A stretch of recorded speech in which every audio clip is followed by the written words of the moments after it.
All right. Welcome back, everyone. Thank you for joining us for another amazing edition of Caribbean Diaspora Vibes. It is a crazy, stormy weather outside. So, actually, if you lose us, um, where I'm at, it's a pretty big thunderstorm right now. So, not sure if internet or et cetera is going to hold up, all right?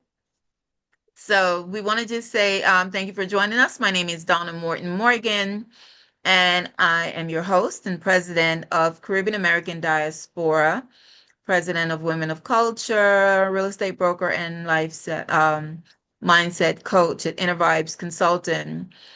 We don't have our co-host tonight, Dr. Arlene Adams, Lewis Witter, Caribbean Rhythms Radio Network. So it's just going to be myself and our guest tonight. And you know, we always like to highlight our Caribbean diaspora professionals, and in light of also Jamaica independence tomorrow, we had actually two guests scheduled, but one was not able to make it. So we're going to concentrate and we're going to do a short show tonight because of the storm.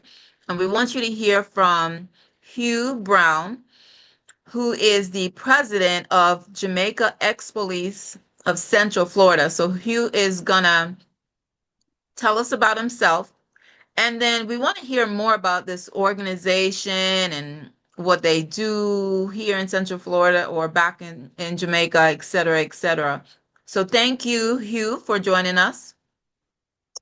Thank you, Ms. Donna, for having me. I'm representing the Jamaica Ex-Police chapter of Central Florida, and we are a part of a bigger organization, which is the Jamaica Ex-Police Association of North America. So we have chapters in Brooklyn, New York. We have in Bronx, New York, Queens, New York, and also in Connecticut, which is Hartford. We have in Atlanta, Georgia, and here in Orlando, Florida, which is the Central Florida chapter, and I'm the president, Hugh Brown. And we also have in Palm Bay, Port St. Lucie. There's a chapter there. And in South Florida, which is Miami, Fort Lauderdale area. We have chapters there. And what we do, we are ex-policemen from Jamaica who retired and live here abroad. And we feel like we have more to offer than just retiring or resigning from the police force in Jamaica. So we form organizations here to help each other out, number one, right? In a spirit of camaraderie. And also, to help others, community and, community events and all that. And to help people in our country, in Jamaica. Wow. And so how long has the organization been going on?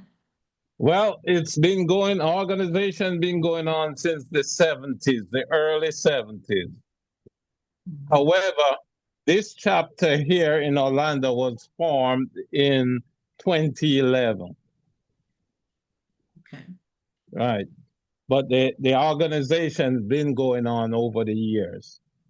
Okay. And yeah, what we do, other than helping out here in Orlando area, whenever and wherever we can, whether it's churches, whether it's people in need, whether it's sending stuff to other countries that in need, for example, Haiti. If they need something, if there's a catastrophe, so to speak, somewhere, we can help out. But our main focus is in Jamaica, right? So we once a year, all the chapters from New York and all over, we go down to Jamaica and we participate in the police sports in Jamaica whenever they have once a year the competition, police sports competition, and we also have basic schools and infirmaries and other places that we take care of. I shouldn't say adopt, but sponsor. We Mhm. sponsor certain schools and certain projects, and each chapter have different projects that they work on. And Right. we also help the police convalescent center in St. Elizabeth, and the police convalescent center is where serving members of the force that are injured or sick. That's where they are. So we'll bring a wheelchair for them or walkers or other medical equipment as necessary. And Wow. in some cases, financial help. I mean, that's nice to know that that's happening.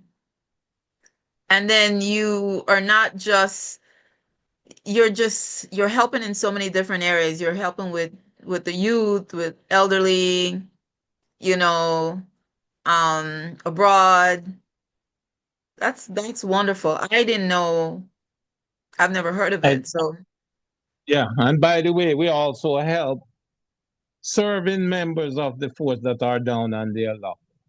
And ex-policemen retired or resigned or retired that are down on their luck, maybe sick, for some reason, and don't have a family help, um, or the government is not helping enough.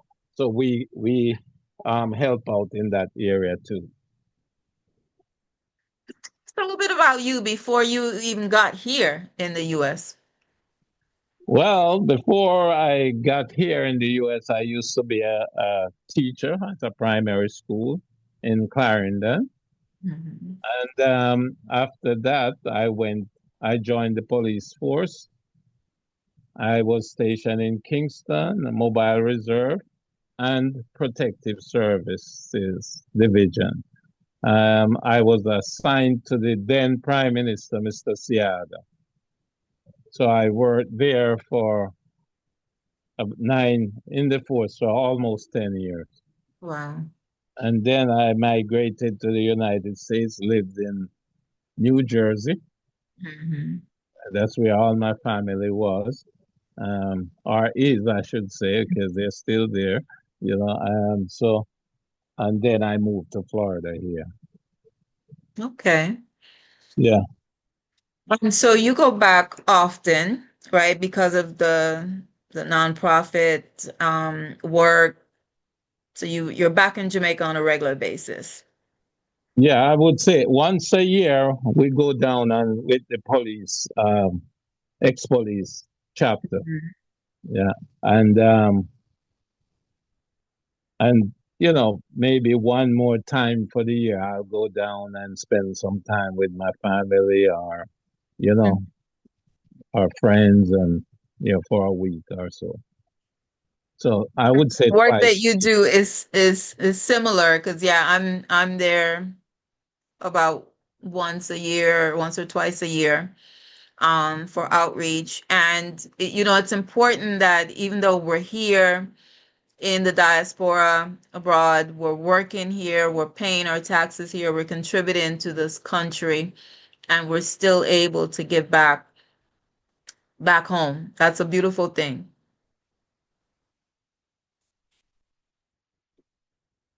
Did I lose you?